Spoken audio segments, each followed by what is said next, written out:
ta Giêsu hãy quản đi để cho ta lối vụ an ta mẹ sẽ cắt uế na cha cho na Cristo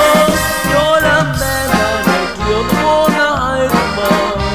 sao mà cho ti can ta la na nè yo làm mẹ na kiều mo na hai mà sao mà cho ti can ta la na nè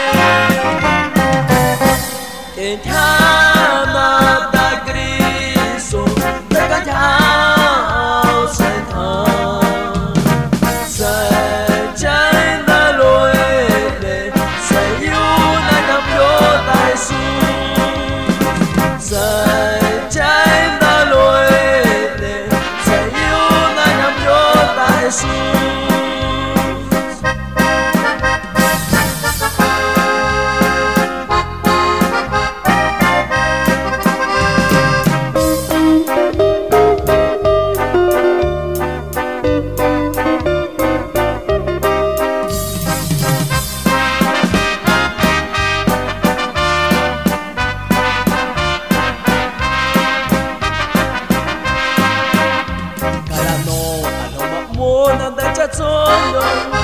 đi lang nè trên khói hồ quê thôi ya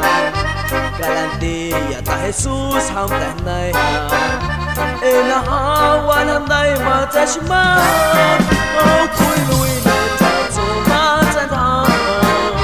ta na quê na hao cho ta ta ô quê lui nè ta cho mà chân thang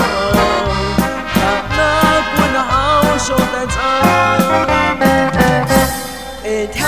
Eternata Cristo